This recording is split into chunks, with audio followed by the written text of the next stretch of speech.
దేవుడు ఈ సృష్టి అంతటిని 5 రోజుల్లో సృష్టించి 6వ రోజున ప్రత్యేకంగా నరులను సృష్టించారని, అది కూడా ఆయన పోలికలో స్వరూపంలో సృష్టించారని దేవుని వాక్యం చెప్తుంది.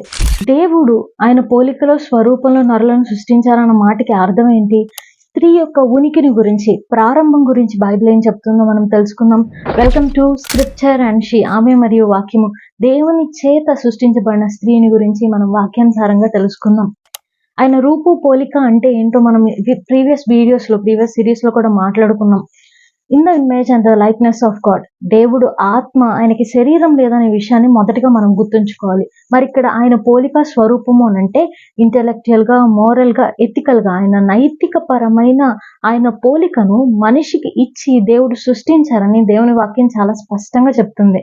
కాబట్టి దేవుడు పురుషుని మాత్రమే కాదు, స్త్రీని కూడా ఆయన పోలికలో, ఆయన స్వరూపంలో, అంటే ఇంటెలెక్చువల్ గా, మోరల్ గా, ఎథికల్ గా స్త్రీకి కూడా ఆయన పోలికను దేవుడు ఇచ్చి ఆయన చేతితో తనంతట తాను దేవుడు సృష్టించారని దేవుని వాక్యం చాలా స్పష్టంగా చెప్తుంది. స్త్రీ ఉనికి దేవుని దగ్గర ఆరంభమైంది. దేవుని ద్వారా, దేవుని నిమిత్తము, దేవుని కోసము ఆరంభమైంది. కలిగి ఉన్నది ఏదైనా, సృష్టించబడింది ఏదైనా ఆయన నిమిత్తము, సమస్తము ఆయన నిమిత్తం, ఆయన ద్వారా, ఆయన కోసం సృష్టించబడ్డాయని దేవుని వాక్యం చెప్తుంది.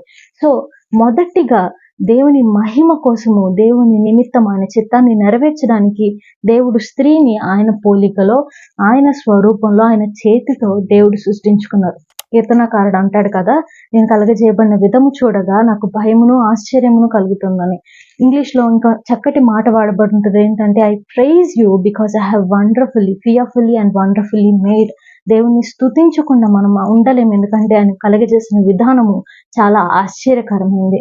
కాబట్టి కేవలం పురుషుని మాత్రమే కాదు, కానీ స్త్రీని కూడా దేవుడు సమానంగా ఆయన చేతితో, ఆయన స్వరూపంలో దేవుడు సృష్టించారు. స్త్రీ యొక్క ఉనికి అక్కడ ఆరంభమైంది. అయితే స్త్రీని కలగజేయడానికి దేవునికి ఉన్న ఉద్దేశము, ఆయన చిత్తం ఏమైందో, ఆయన స్త్రీని ఎలా సృష్టించారు అనే విషయాలు మనం నెక్స్ట్ వీడియోలో చూద్దాం. God bless you.